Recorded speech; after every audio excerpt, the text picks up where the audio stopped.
Welcome to the hottest real estate topics on the planet, keeping you up to date with all the creative ways to buy and sell real estate without bank qualifying, so anyone can build real income starting today. Here is another great show with Dealmaker Bill and Pete the Rookie.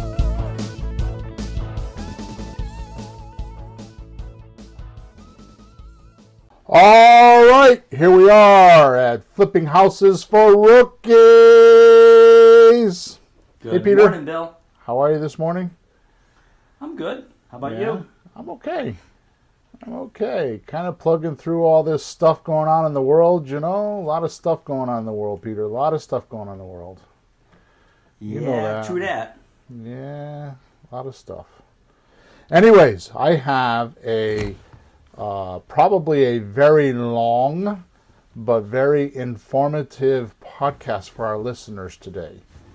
Really? So I'd like to share the title with you right now.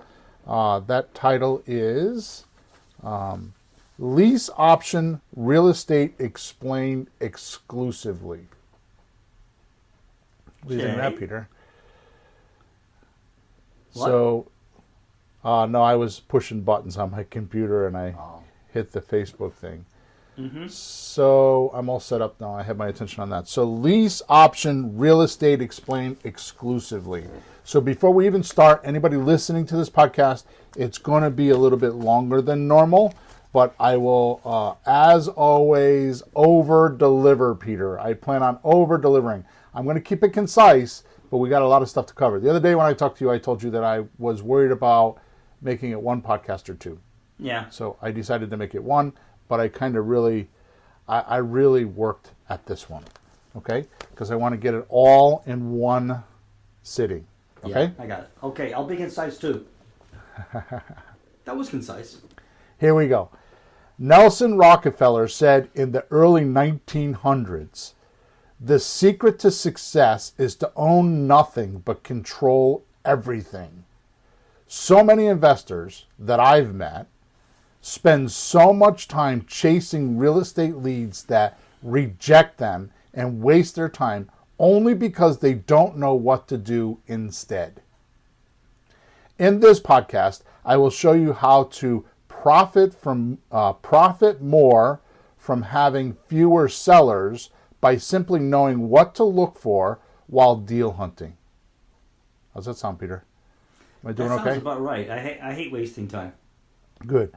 This is no different than having a pocket full of change and not knowing the value of a rare coin and passing it along, never knowing it was rare because it looked like all the other coins in your pocket. Like Ron LeGrand says, you think education's expensive? Try ignorance. True that too. I recently found a quarter. And because I have been studying coins, because it's something new I've been doing, just to pass time, I guess. I don't know, not that I have time to pass, but I've been studying coins, recognized, so I'm going to step back up. I recently found a quarter, and because I have been studying coins, recognized it as a rare coin. Only to find out, actually I wasn't sure, it just looked like a coin, like this is pretty cool, right? Yeah. So, only to find out that the coin was worth $4,500. You told me that. I'm still pissed off. I'm not sure why. But believe me, we've been looking at our coins lately, and I found my silver dollars. Nice. Yeah, 18 something or other. Nice. Oh boy. It looked like a regular quarter in my pocket, though. My question to you is, how much does this happen to you with regard to real estate? In other words, you see a deal, and because you're not educated, you don't know that it's a deal, right? Yeah. In this podcast, I plan to show you what these deals look like, the lease option deal. But I'm only going to show you what they look like. I'm not going to tell you how to do them because that's a whole weekend seminar if I really wanted it to be, right? Agreed? Oh, no, definitely. Even though when I there's... first heard you explain it, it was like, what? And you explained it again, and everybody's looking at each other. What? Yeah. Why would they do that? You can't do. It's just so like off the beaten path. Yep. That it takes hours just to like get over the hurdle of disbelieving it in a sense. Right. Like you just disbelieve it at first. No, So it can't be. that's the reason why it would take me a weekend to teach it, because I could probably teach it in an hour or two, right? But right over our heads. Then I have to explain all. I got to handle all the concerns and considerations, and don't you need this, and don't you have to do that? And I spend the rest of the weekend doing that. Yeah. What are they going to say? No one's going to do that. Why would they? Yeah, all that stuff. But it's real. So go ahead. So in this podcast, I plan to show you what these deals look like, but not how to do them. That's up to you on how much you want these deals, and if you'll seek them out to fill your own pockets and get personal enhancement to learn how to do these with nothing down and control everything and generate wealth just like Rockefeller did. But nicer. But nicer, yeah. Sorry. Here we go. Ready? Yes. Hit it. Let's jump right in, okay? We've been goofing around too much. First, why should a seller come to you and do one of these rent-to-own or lease option deals? Both mean the same, rent-to-own or lease option, anyways. Yeah. So why should a seller come and do one of these deals with you anyways? Right? Right. Yeah. What's that avatar? So it's only apropos that we just go there first, because if we re-engineer it, we'll learn a lot, won't we? Well, I guess we have to know what we're looking for, right? Well, yeah. I mean, before we start looking. I was at the cigar shop last night, and somebody was asking me about, one of the guy's wives was kind of like poking around, being nosy actually, and she went places she shouldn't have gone in the smoke shop, but because there is etiquette there. And one of the things she kind of asked me, like kind of about my career and what I do and blah blah blah, all that normal horse crap, right? And one of the things that I had said to her is that I'm really a marketing guy at the end of the day. I mean, everybody is. You're not a guitar guy. You're a marketing guy. You know what I mean? And at the end of the day, the only thing that you should really care about is the guy that's paying you's opinion. Yeah. So, like with you, whoever's giving you money for your lessons should be the person that you adjust your marketing to. Mm-hmm. Right? Because at the end of the day, he's paying your paycheck. Right? Yep. So at the end of the day, the seller that will allow us to do a lease with an option to buy is the person that we want to pay attention to, and it would make sense if we understood them. Make sense? Absolutely. Answer this question, which I just posed to you. Why should a seller come to you and do a rent-to-own with you? Answer this question, and you will soon notice your entire real estate investing career turn around and take off. Now, I can't answer for you personally, but I'm definitely going to guide you along today so you can start thinking about this question. Why should a person do a lease option with you? It's not pay attention to the question, Peter. Oh. It's not why should they do a lease option. Yeah, with you. With you. Yeah. Yeah, we don't care if they do a lease option. We want them to do a lease option with us. Right. With you, with me. So it's not, it's not all about that. But, I mean, we're going to definitely talk about why would they want to do a lease option, but why with you, right? Yeah, well, you have to be the person that they say yes to, not no to, and go somewhere else. It's like dating. You know, there she is, there you are. She says no and goes off with some other guy. What good is that? What? She's dating who? No! That just because he has money and a nice car. I'll do real estate. I'll get some money and a nice car, and she'll date me. So what makes me think about this? Well, because I have a very, very, very extraordinary private coaching group right now. It's the best. I've been doing this. I did it in the mid-2000s, and then I stopped, and I've had this group, 4 years, going on 5 years. This group that I have now is probably the most extraordinary I've ever had, because there's just talent in this group. These guys are just amazing. Girls, too, guys and girls. I have people all over the world. I just signed somebody up yesterday from Israel. You did. The Israel guy. Yeah. Wow. And he wants me to teach in Israel how to buy properties in America. Right? All I can say is Zoom. Yeah. I have a guy from Australia that wants me to do the same thing. So double Zoom. Hey, Bill, time zone number 1, time zone number 2. Yeah, right. And so at this particular point, I don't know if I have time, period. The hell with the zones. But that's not the point of the podcast. The point that I'm trying to make is that I started asking myself, how come some guys are really slamming it and some guys aren't? Mm-hmm. Which made me ask this question: why would somebody want to do a lease option with you? Right. Okay. So specializing is one of the oldest tricks in the business playbook. Okay. Mm-hmm. And today I expect to have you fully knowledgeable about lease options or rent-own, that you can call yourself a complete specialist on the subject. It's a tall order, huh? Hey, you can tell people that. Then you got to prove it. Answer to the question, for me, of why a seller would come to me is mostly these reasons. They are motivated and I'm creative. Mostly, they feel that they have run out of options or choices, really. They've run out of choices to sell their house. They can't get their house sold.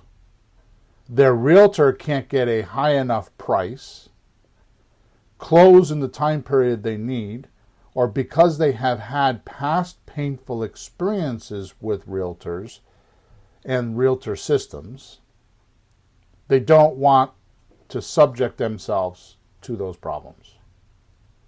So why would somebody want to deal with me? When I answer the question, why would somebody want to do a lease option with me, my answer is this. I'm going to read it again. Mm-hmm. They're motivated. I'm creative. Mostly, they feel that they have run out of choices to sell their house. Yeah. Right? They can't get their house sold. They don't know how. Their realtor can't get a high enough price. Mm. Or their realtor can't close in the time period that they need.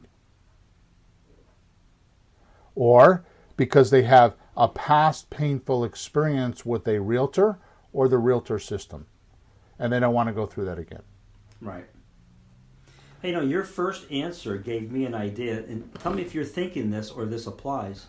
When you say they're motivated to sell because they want a pretty good price and you're creative, would it also be true that they just believe that you're the guy who can give them that extra money? They just believe that you can do it? We're going to talk about that midway in the podcast. Okay. Yes, that's definitely one of the reasons. But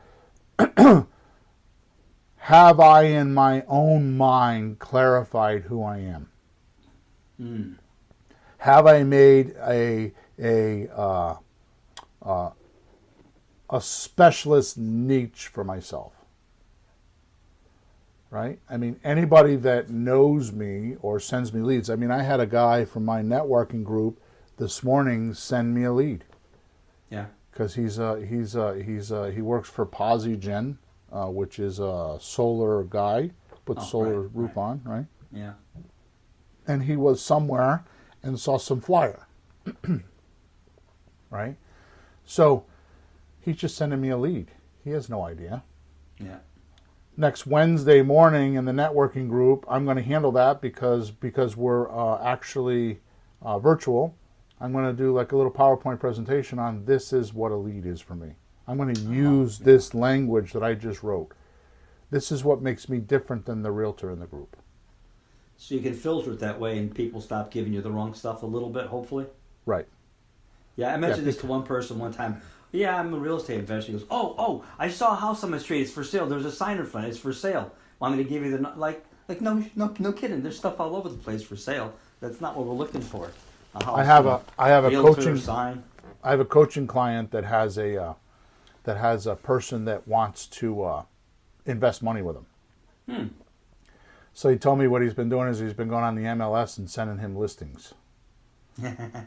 Why are you doing that? Well, I'm giving him some idea that, maybe his numbers that he wants to use aren't exactly right. I'm like, just tell him, your numbers are not right, dude. If you're not willing to do these numbers, then we aren't going to do it. Yeah. Besides the fact, the reason why he's got you is because he's a money guy, and he wants you to sift through all the shaft and find the deals. He doesn't need you to send him every deal. He could go on the MLS himself and do that. He doesn't need you. Sure. So you got to bring value. All right.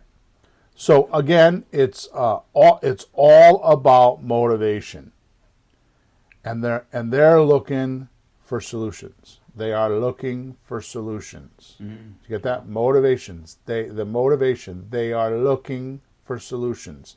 Right. They can't sell the house, or they have tried to sell the house, and it's a problem for them. There's something about selling this house that's holding them back. Yep. Okay? And by the way, so they have motivation. This is for buyers and sellers. I remember the day when you came to me and you had this big realization, oh my God, the buyers are motivated too. I remember when that happened. It happens to all of us. It wasn't just you. It wasn't some weirdness with you or something. It happens to all of us. Yeah. Right? It's oh my God, the buyers are motivated too. And guess what? What? I provide those solutions for these motivated people once I find them. Yeah. Most people will go to a realtor because they're afraid that they will sell their house for the wrong price. Most people don't know that. Most sellers will go to a realtor because they're afraid they're going to sell their house for the wrong price, either undervaluated or overvaluated. Oh, yeah. Which means it sits on the market too long, or it's going to fly off the market too soon. That's the number one reason most people go to a realtor.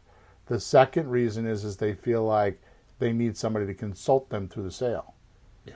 And a realtor is not trained to do that. A realtor is trained to find you a buyer and get a contract, and that's it. Yeah. So think of it this way. This is no different than me having a salesman in my business and paying them a commission for bringing me a lead. Yeah. Online they call it affiliate marketing. Mm-hmm. That's what a realtor is. But most realtors don't even know that.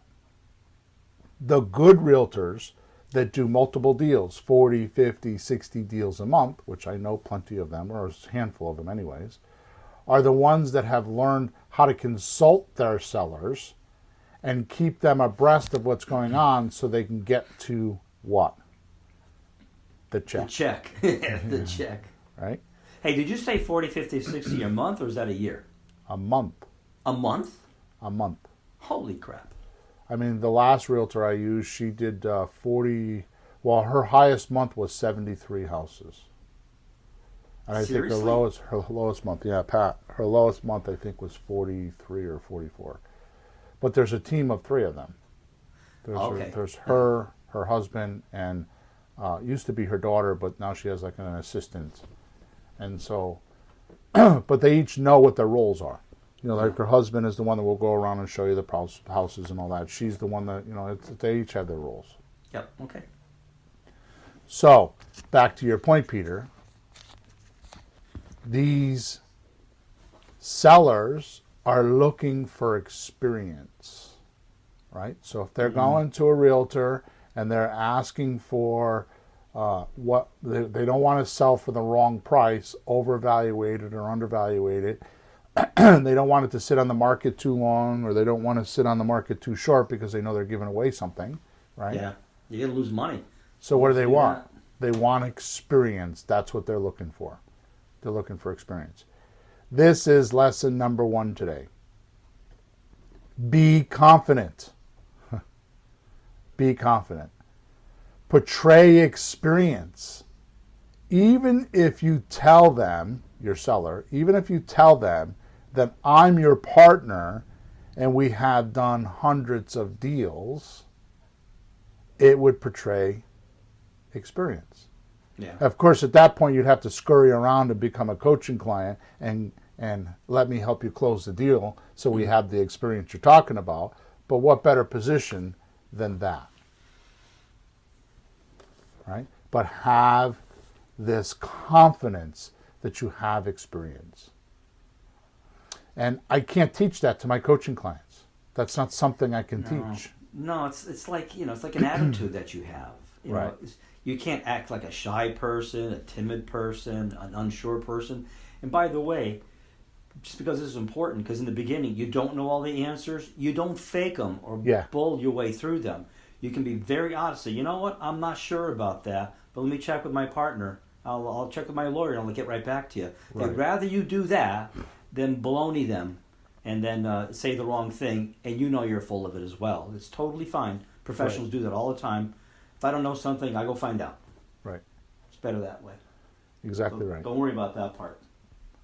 And that makes you professional. Yeah, that's what pros do. They get information, they get answers. Right. All right, next.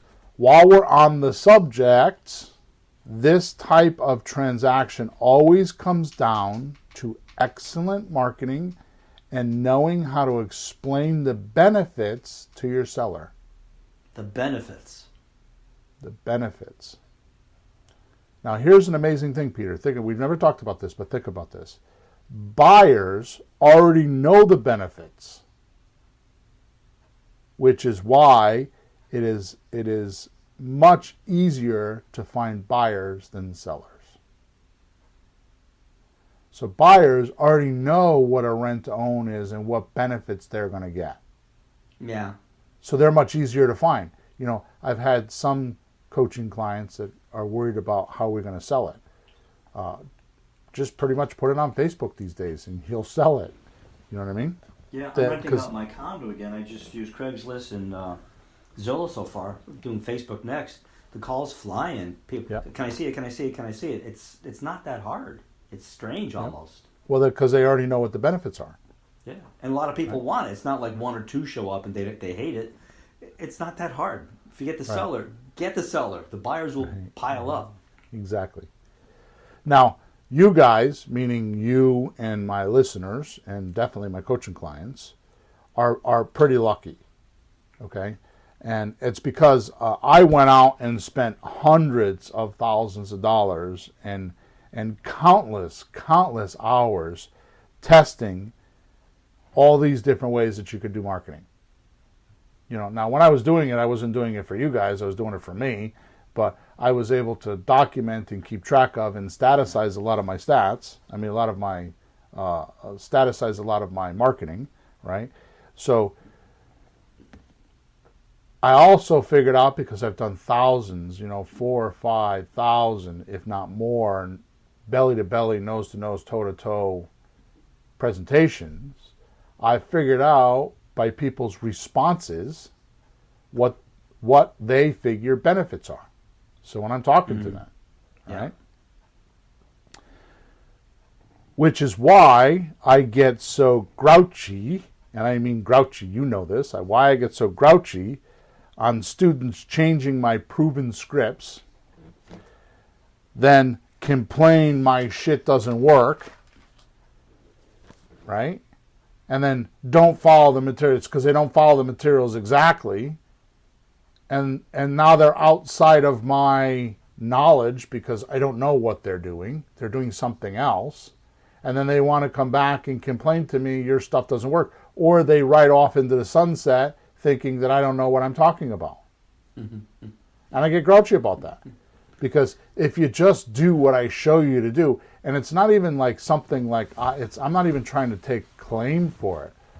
All I'm saying is I went and found this information. I organized it. I studied sales a lot. I understood the concept of sales. I was in sales prior to this, right?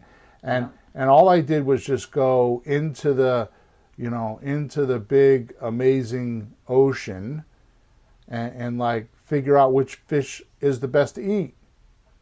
It's like, I don't know what else to say. And then when you want to take it because it's like, ew, snowflakes. Ew, it doesn't sound right. He's too bully, or he's too rough, or he's too antagonistic or whatever, right?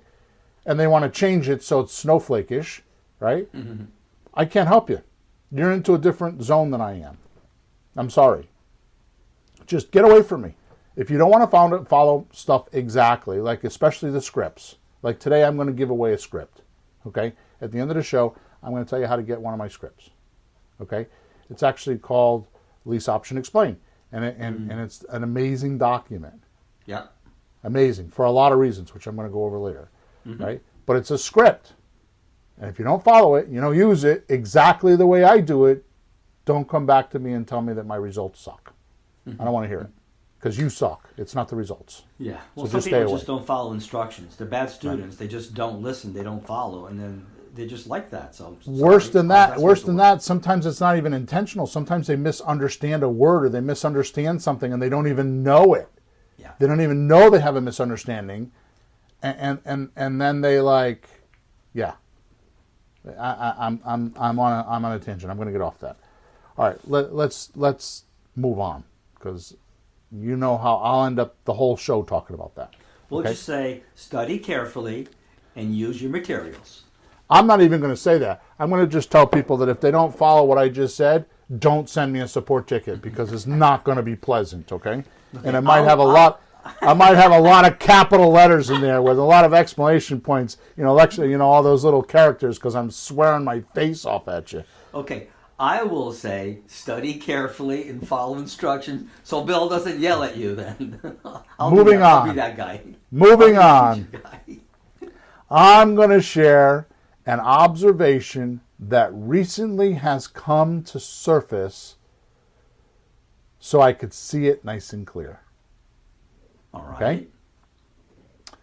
Seems that there are 4 types of lease options. Really? Yeah.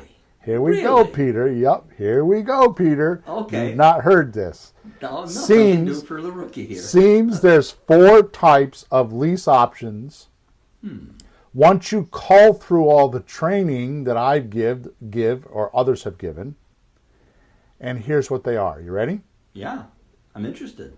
1, they actually had the property first. What?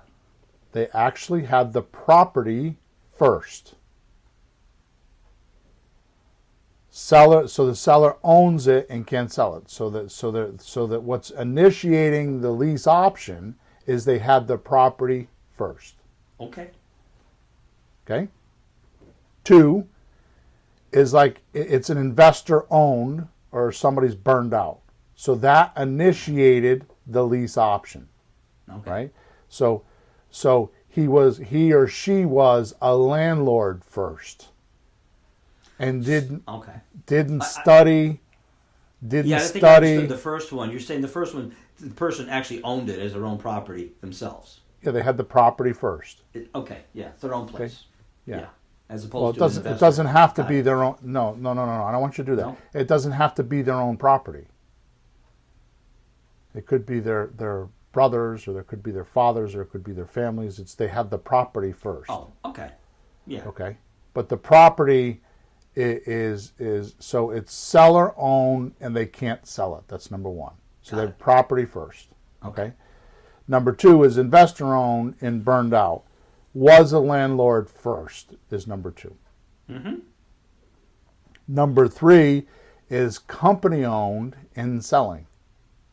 Company owned. So that would be bought and can't sell, and now looking for more return on investment. Mm-hmm. Right. So that would be something like, how many times have we recently spoken to somebody that bought a flip and they couldn't sell it? Right. Yeah. Makes sense. Mm-hmm. Most of my properties are company owned, and I lease them out. I lease option them. Okay. Right. Number 4, tenant first. Right? Wants to own, but doesn't qualify. Now, why do I bring these up? And note, the first 3 that I just spoke about don't have deeds. They don't have deeds. I'm sorry. I said that backwards. The Okay. first three all had deeds. I'm sorry, Yeah. I said that backwards. The first three all had deeds in their name and owned. Instead of number 4 doesn't have the deed in their name and they're not stuck. Yeah. Which is why we have flaky buyers. Because, I mean, remember that one time that you took me to, like, I don't know where we were, Hartford, I think? And we were chasing some lady down, knocking on we got into the apartment building and we were knocking on her door because she told you she had, what, $7,000 for down payment? Exactly. And you were like... She had a check for $7,000. Man, no, I was in. No, I had my deal, Bill. No, Peter. She had a story about a check for $7,000. That's what I thought. And you believed her. You believed her. Hey, the lesson I learned from that is, no wonder some people don't have good credit. Right. They do stuff like that all day long. Right. They don't do this, they don't do that, they don't pay the bill, they don't show up. That's how they get in trouble. So don't start off with people like that. Leave them alone. So one of the things that we talk about is a lot of times I get this question. I had it twice yesterday.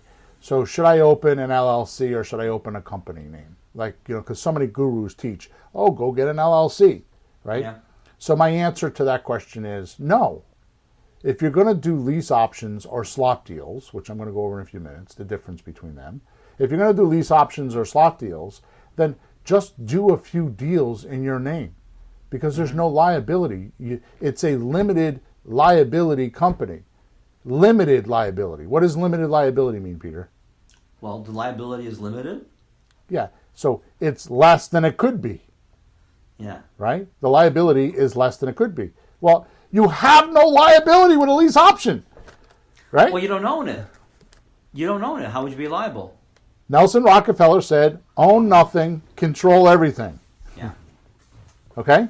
So you don't own this puppy. So why would you want to go get an LLC? Now, if you're going to do a deed, if you're going to do a deal and put a deed in your name, then you need to have a limited liability company. So you would want to have your closing attorney generate that limited liability company during the closing. Until then, you don't need it.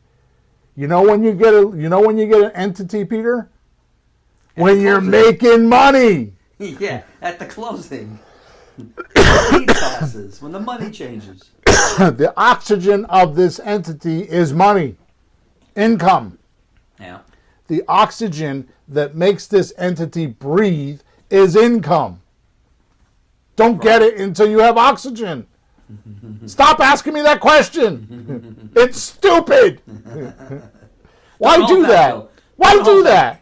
Go read Kiyosaki's book and go through his coaching and let him set you up with or one of the other gurus that when they come to me, I got to fix all that shit after they messed it all up. No, that's the list I had. I had a long list. Get the LLC, get the lawyer, get the escrow company, get the. And I'm sitting in my office with nothing to get for.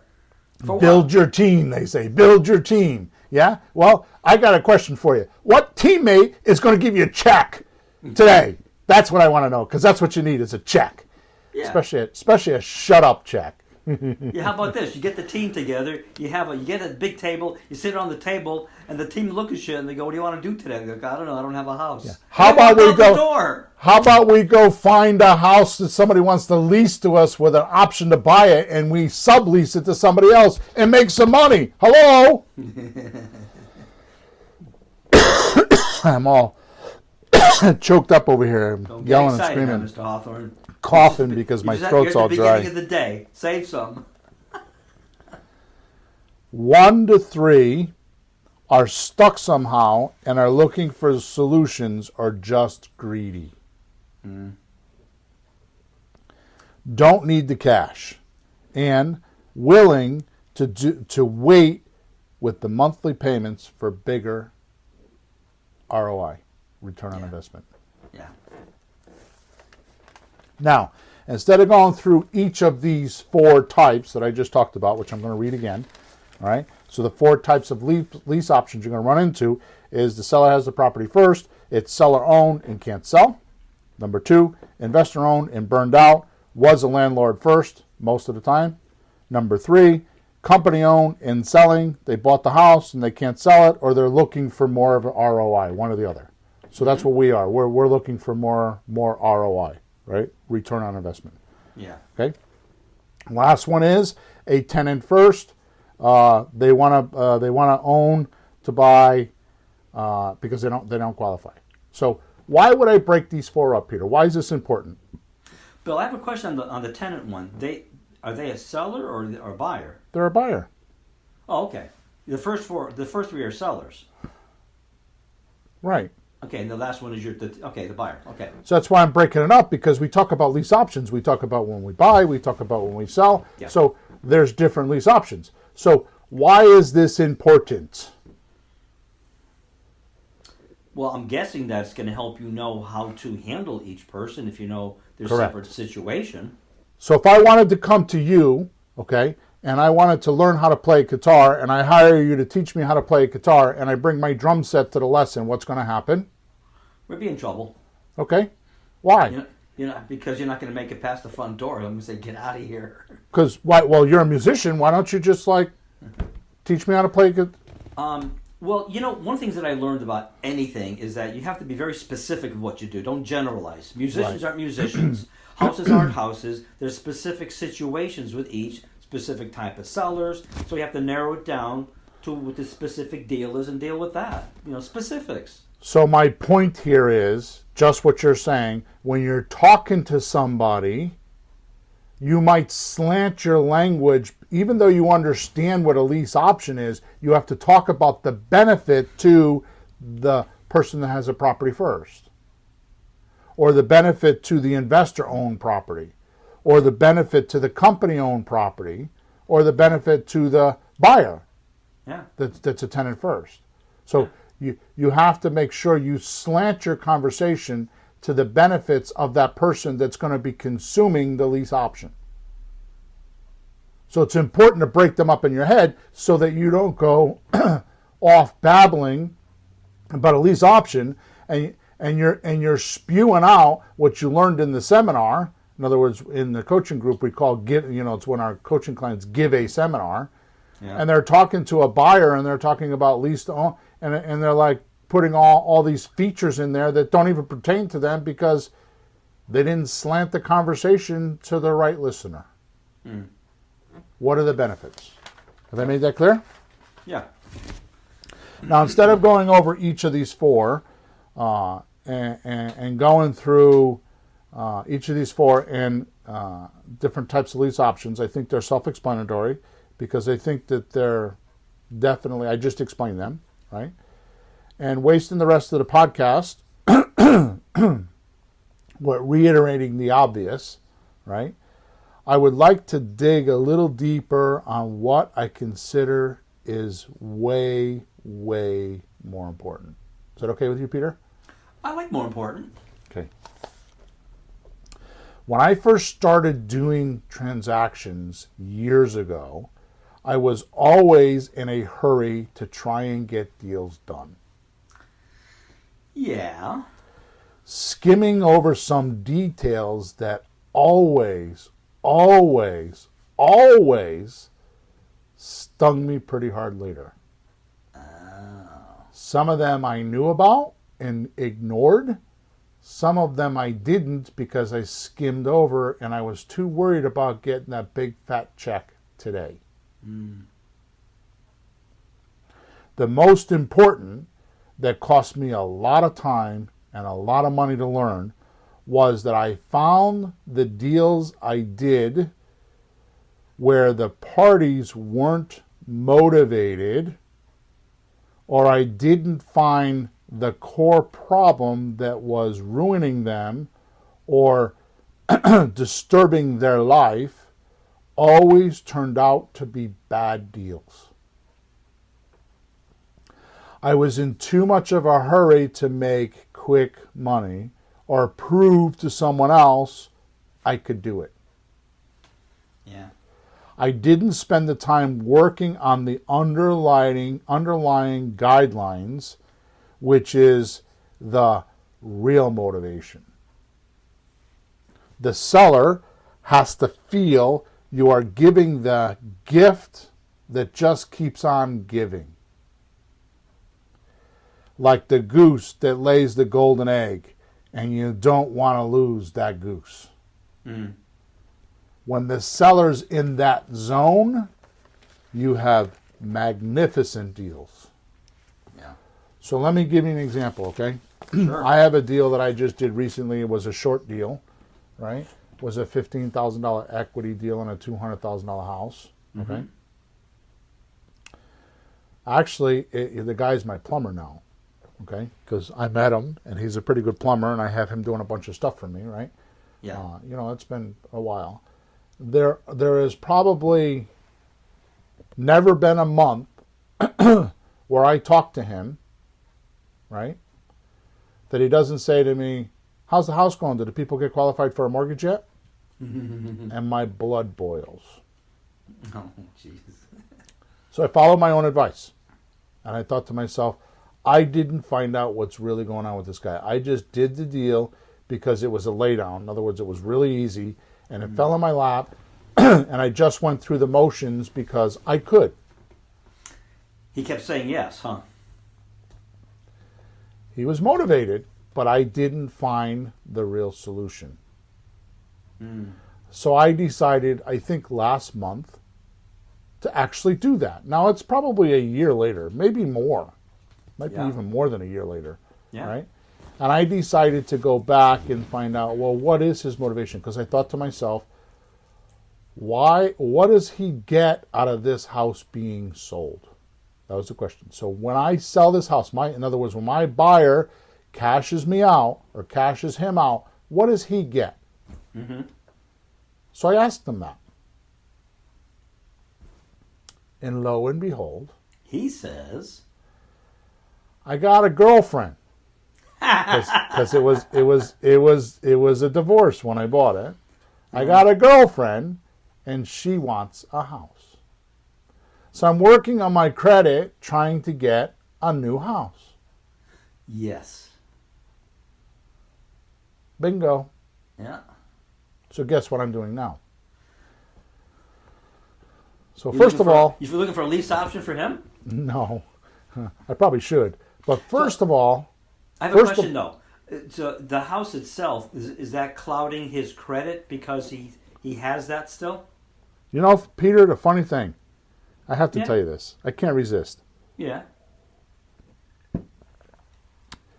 Almost always, in every situation that I get into, what the person thinks and what they really need are completely opposite. Yeah. So he thinks that this mortgage is stopping him from getting another mortgage. Yeah, that's why I was asking, because it's not, is it? I don't want to spend too much time on this because we'll blow the whole podcast. But the point is this. I asked him if he went and tried to get a mortgage. And what did they say about him not getting a mortgage? And his answer was, well, my credit's pretty shitty. Well, I'll tell you what. There's two things we can do here. When you find a house, you come to me, and I will give you documents, because I bought it subject to. I will give you documents for the bank so that you can keep the loan that you have with me in your name, and you'll get your new loan. Oh, he says, you can do that? I'm like, absolutely. I will work with your mortgage guy and make that happen. And number two, I have a credit repair guy that could help you that will excel your ability to get better credit almost immediately. Yeah. But that's good to know, even though it's not part of this podcast, because that could be something a seller is worried about. Well, if my house is tied up, then it's ruined my credit, I can't buy a house. So there's answers for that. That's the point. Right. And now all of a sudden, where am I at? Well, you're moving forward with the guy, at least, with him. I'm solving his problem. Yeah. You're helping him. Here's my point. You don't want maybes. Someone telling you, well, I thought about it, and maybe I'll do it. No. Now, you got to find out why they really would do it, right? You have to go back to, let me get my notes. You have to go back to what I said earlier. This is not, don't take this light. This is not a simple datum you should just like skim over. The seller has to feel like you're giving them the gift that keeps on giving. Like the goose that lays the golden eggs. and doesn't want the goose to go away. You have to be that goose. So, no maybes. The seller has not made up their mind when they're in a maybe. Oh, no, definitely. You have to give so much benefit that they feel 100% that they are that you are their best solution with the most amount of gain for them. Yeah. Right? They have to. It's kind of like when you go into a nightclub and there's the tables that are like 4 feet off the ground. Yeah. Right, and you stand around them and you drink. Right? You know what I'm talking about? I've seen that on TV, yeah. Yeah, you've seen that on TV. Who's been out? Peter, you're like 100 years old. I'm sure somewhere in your life you've been to a bar. Hey. You used to be a musician, remember? Yeah. Anyways, so I in my head, here's what I envision. One of those tables in a room, and call it the closing table. Okay. And you set a time and a date that you're all going to meet around this table. Right? Sure. And somebody's going to walk in, like probably the banker, and he's going to bring this bag of cash, and he's going to set it in the middle of the table. He's going to dump it on the table. And he's going to start divvying up what everybody gets. Mm-hmm. To me, that's a closing. So what would bring somebody automatically without you asking them to the closing? The money? They're going to come and get their cut. Yeah, they're cut. That's true. Everybody shows up for their piece. Kind of like the bank robbers. You know, they all met around this table and everybody got their cut, right? So, which is why we call it the Real Estate Mafia, episode number 90. Go listen to it. Okay, I'm turning it in. I like that so much. I'm turning it into a book, actually. But the point is that everybody gets their cut. Bill, I could do a real good mafia look mock-up. You should put me on the cover with the hat and the glasses. Put me like a silhouette on the cover. That'll sell the book right there, man. That's a great idea. We're going to do that. That'll sell the book. I'll have to get Nick to do our photography for us. Anyways, so you get the idea. So everybody comes to the closing table because they're getting something. Yeah. Now, here's the problem with a lease option, is there isn't a definitive closing. Every month that closing happens. Every month we come to the table to get what we want. So you have to make sure that whatever they're getting, they're excited enough about it. They're like, oh, that's right. It's the 5th of the month. I gotta go to that table and get my cut. Yeah. And you have to make it that way. You have to make it so that they don't forget to come. 11 months later. They're waiting for it. There's anticipation that they're going to get it. All right. Yep. And by the way, if for some reason they slip, like the story I tell you with my plumber, if they slip, you can go back and say, wait a minute, did you want to pay the mortgage? Do you want the house back? There's a tenant. I'll give you the house back. Do you want it back? Oh, no. Yeah. Oh, really? Right? So that sounds like an answer for any concern on their part or any, I don't know, cold feet or I don't know. Right. So what you got to do is go back to their original ruin or problem that they had and like re-stimulate it in their head. Like, oh, no, I don't want to do that. Yeah. Right. And it keeps them in check. Okay. Which they don't do, by the way, anyways. This guy is one out of many that I've done deals with, and he's one out of the few that I've actually had to have this conversation with him because I missed it. It's not his fault. It's my fault because I missed it. And I know I'm spending a lot of time on this, but you got to get this. Well, first of all, I didn't put him on a pedestal. So he's not up on a pedestal. Because when you put somebody on a pedestal, they're looking down on you. Yeah. So I didn't put him on a pedestal because he owns the house and I don't. I didn't do that. Mm-hmm. Second of all, I have no neediness at all. I could give two craps whether he owns that house or I own that house. I mean, I don't want to lose a deal, don't get me wrong. But if I gave this house back to him, I would still live the way that I live. Yeah. I have no neediness on it. Which goes back to what I was talking about before. That's where the confidence comes from. You want to know how to build confidence? I'm way off topic. If you want to know how to build confidence, here's how you do it. No neediness, Don't put people on pedestals. And absolutely, positively, always, always match your words with your actions. You do those three things, and you will build confidence so fast that nobody will know what the hell hit them. Agreed? That's important. I mean, why wouldn't you do that? Because you expect people to do that for you. Of course, and if they don't do that for you, then don't work with them, because they're going to let you down later on something else, maybe bigger. So what I do is I stage those things. I stage all of those things. Like, you've been in the house with me. Okay, we're going to go now. Pete and I are going to go now. I got to have a cigar, and he's going to buy me an ice cream. How many times have we done that? Like, I got to have a cigar, and Pete's got to buy me lunch. We got to get out of here, right? A hot dog. Yeah, whatever. We got to go to... Oh, by the way, where's there a Costco's around here? We got to go to Costco's because I want a hot dog. We got to get the hell out of here. I say that to people. Yeah. Right? So I say to them, okay, but before I go, I just want to clarify now, you're going to do this, this, and this, correct? And I'm going to call you on Thursday, right? Yeah. And I clarify, right? And I tell them, okay, and I'm going to do this, this, and this, so when I call you on Thursday, I'll have all that information, right? Yeah. And so when I call them on Thursday, I'm testing them to see if their words match their actions. And they're testing me, and they don't even know that they're testing me. Do that a couple of times, and right away you become a trusted alibi. As Dan Kennedy says, you go from being a pest to a welcome guest. Yeah. Right? All right. Yeah. Enough of that. Let's talk turkey. You ready to talk turkey? We're far enough into this podcast, we should be talking turkey. The most understood thing in real estate, the most understood thing in real estate is this thing called an option. Understood. Most misunderstood thing. Okay. The most, did I say it wrong?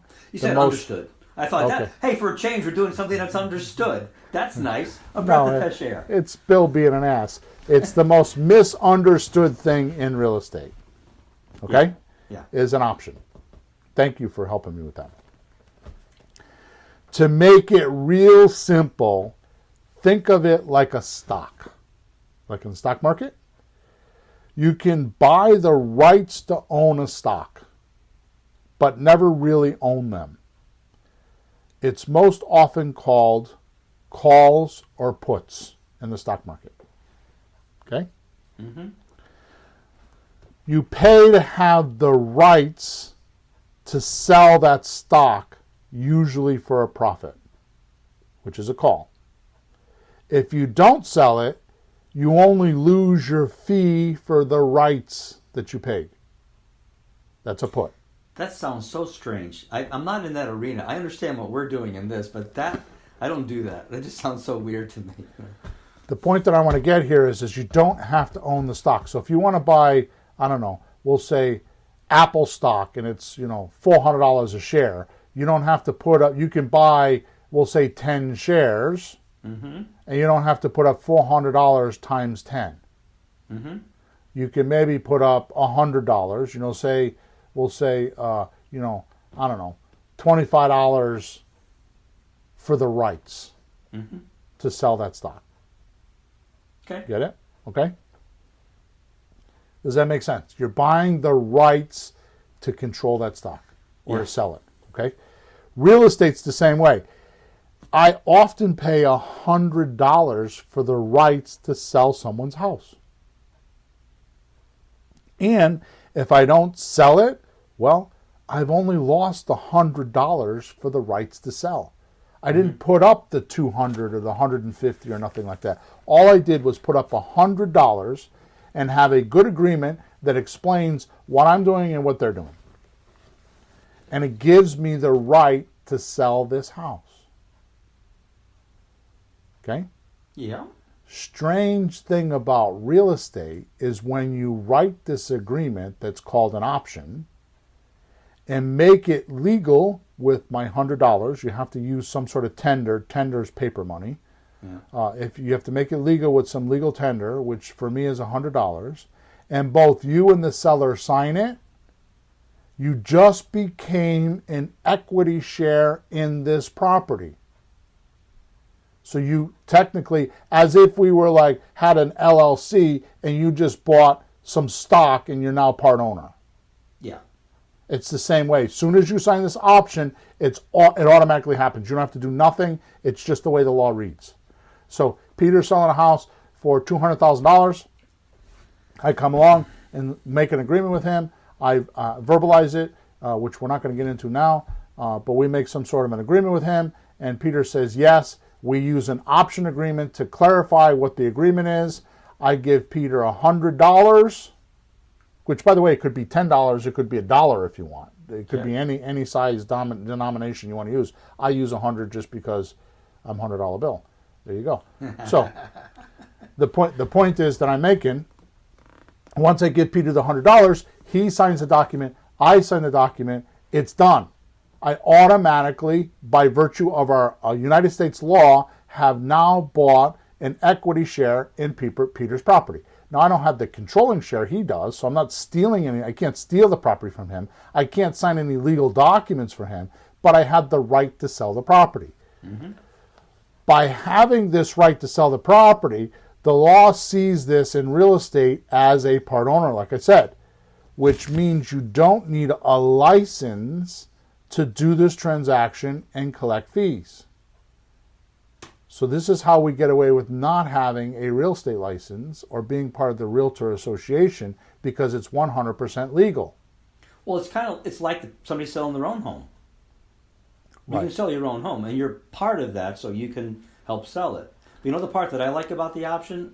I'm not sure if you're headed this way, but just a reminder, you can sell it, but you don't have to. Right. That's right. That's what option means. So some go, well, what if I don't sell it? You don't have to sell it. You lose your $100. You lose your $100.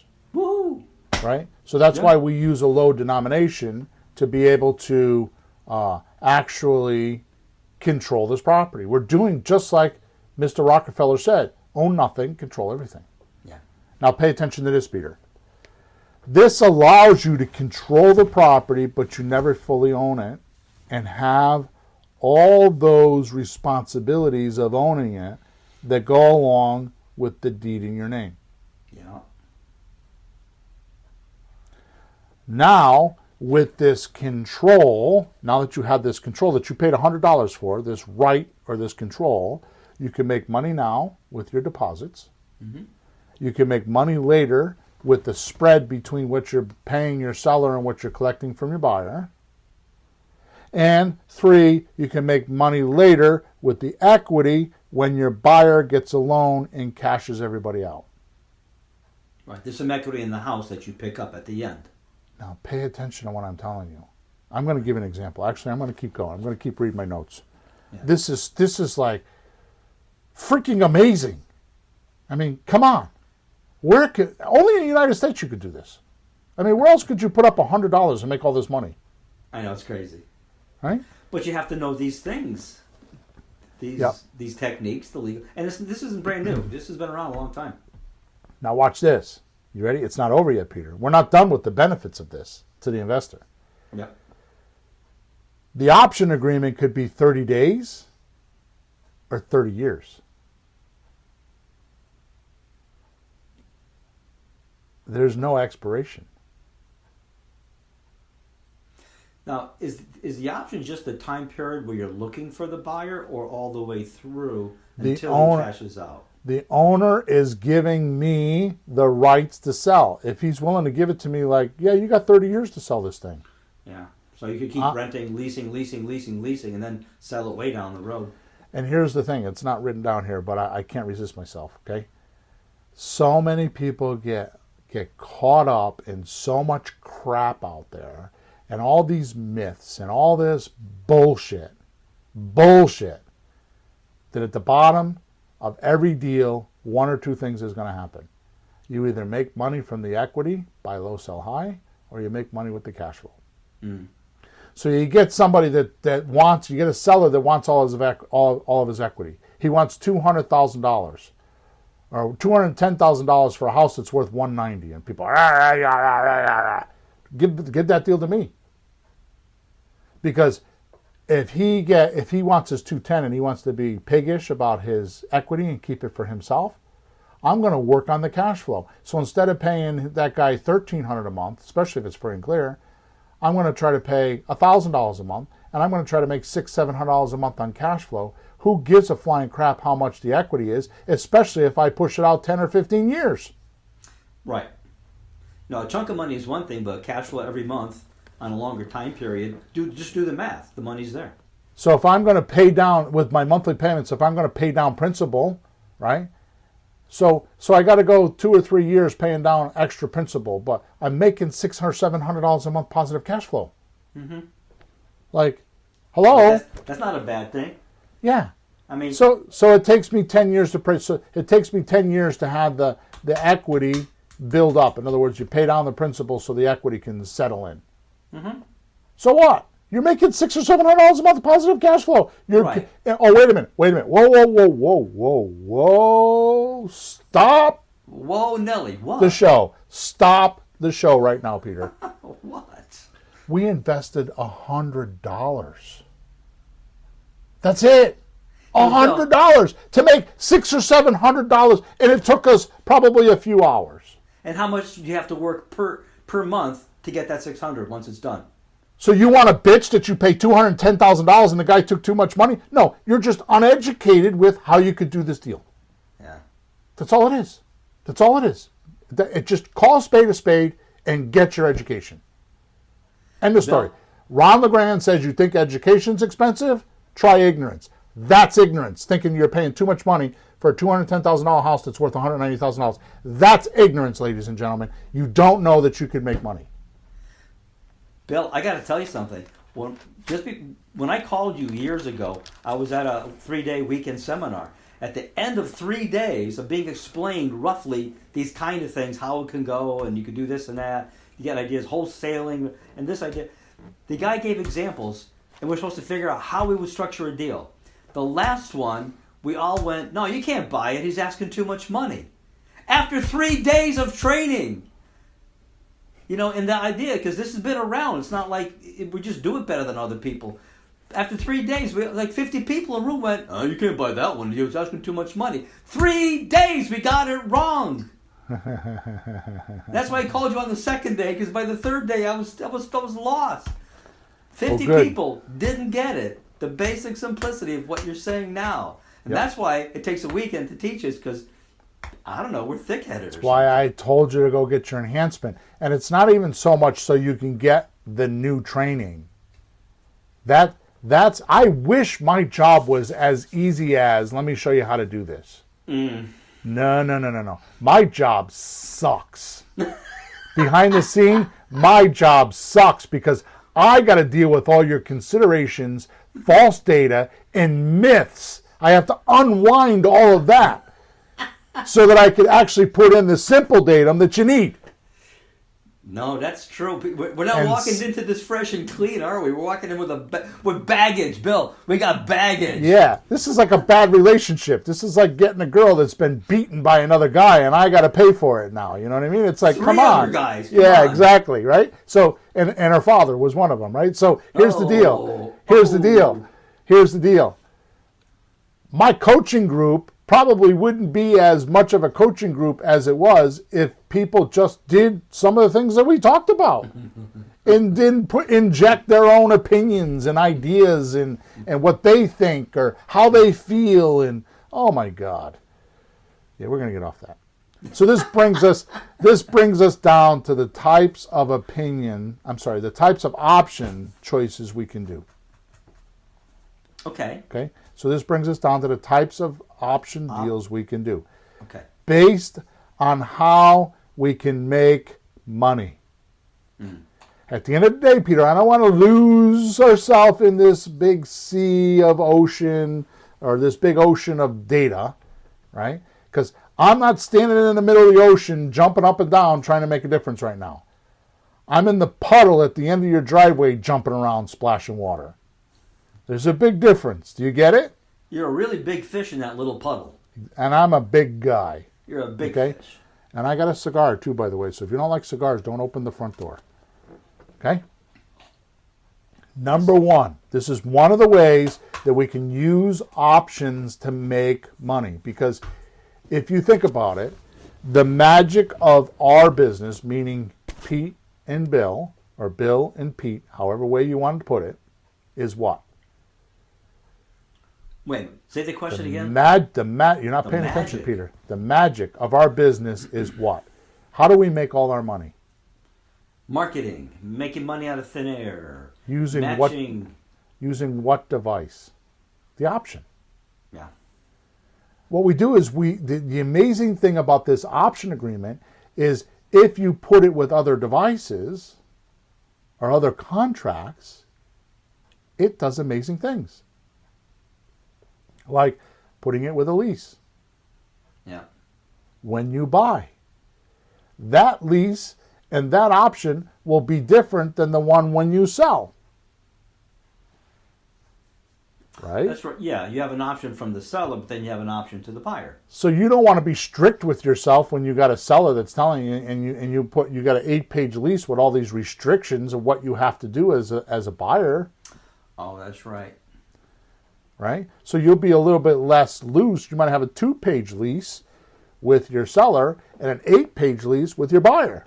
Because the short lease from our end is we don't have to do too much for the seller, but when we get the buyer in, we want to make sure he really takes care of the property and right. and crosses the T's, dots the I's, and don't call us. You fix the toilet. All that stuff is. So what does Mr. Rockerfeller say? Own nothing. Own nothing. So what are we doing right now? We're having We're controlling. Control. We're making sure that we control the buyer to control the property, so we don't have to. So if you enhance yourself like I'm asking you to do, and you get trained on these documents, right, you'll soon realize that you can control the control. Yeah. Okay?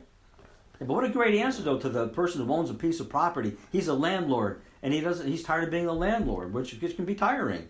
And says, how about a lease? No, I don't want to be a landlord. No. It's different. The lease shows how different. Favorite saying lately. This is my favorite saying. Out of all the ones I had, this is my latest favorite saying. Mm-hmm. Right? How about if you could rent without being a landlord? Yeah. Because that's what we do. Yeah. All right. Let's get into these different choices that we can use an option with, right? Yeah. So the first one is a slot deal, which is a sandwich lease option transfer. Okay, so sandwich lease option means that you are going to put a buyer and a seller together, and you're going to be in the middle. Like your buyer's one piece of bread, your seller's another piece of bread, and you're the lunch meat. Yep. Okay, sandwich means you're in the middle. Okay? Mm-hmm. However, yet again, we have another choice to make, because how long do we want to be in the middle for?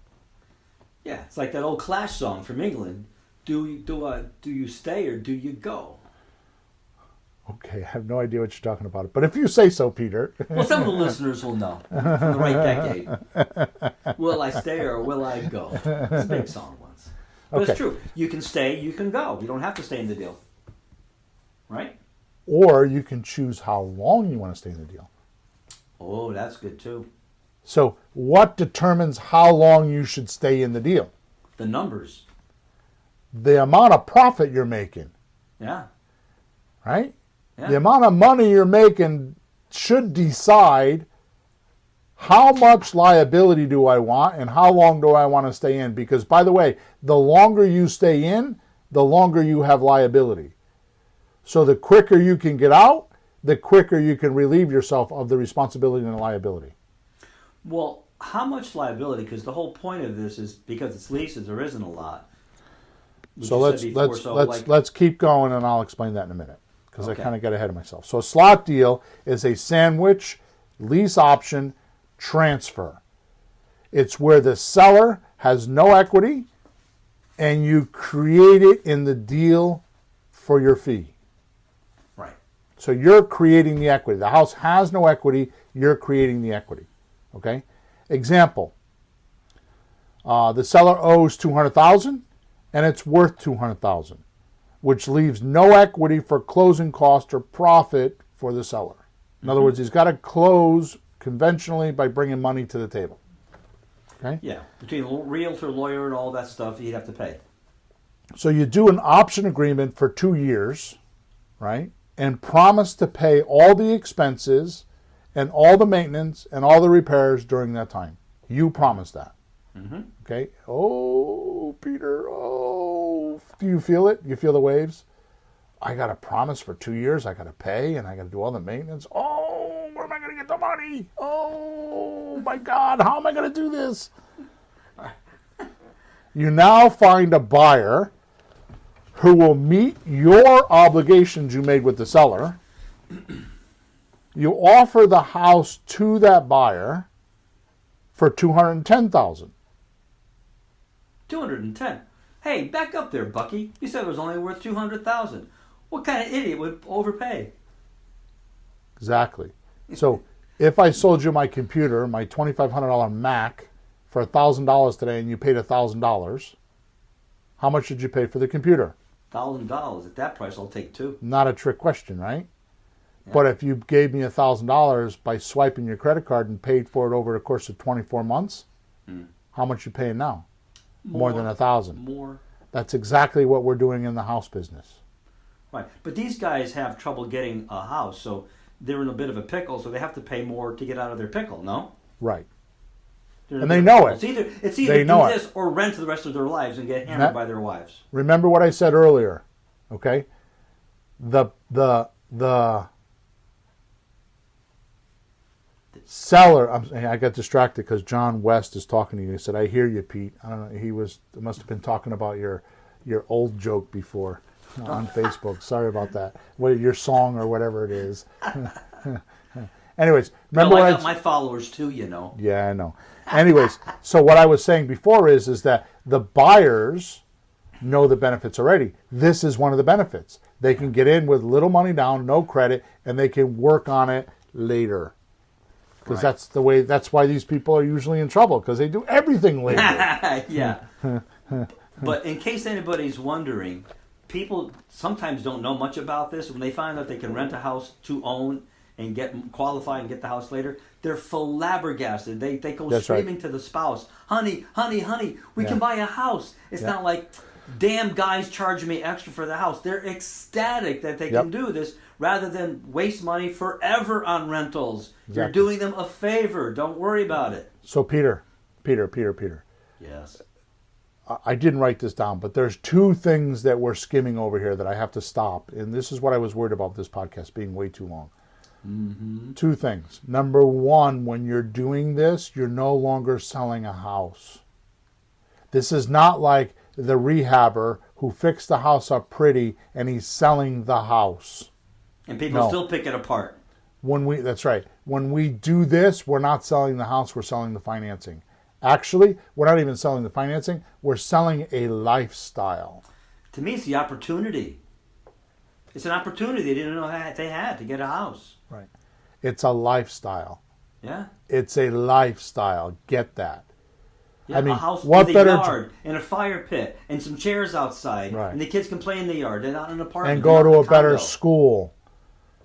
Right? Go to a better school. No. So think of how great our job is. We're taking a seller that can't sell a house and we're relieving them of that. And if you haven't met one of these sellers yet, you're missing a lot. Okay? When you meet a motivated seller, you will recognize that they are so appreciative, like Peter's saying. The buyer? I'm talking about the buyer now. No, I'm talking about the seller. So what kind of a job we have is we take the seller who has a house they can't sell, and they're appreciative of it. Then you take a buyer and you put them in a house they can't buy, and they're so appreciative of it. And then we get to make money in the middle, and we don't even have to invest. We don't even have to have like cash. Yeah. All we have to do is do some marketing and just know what to say. And it's real simple. It's not very hard. You don't need a Yale education to do this.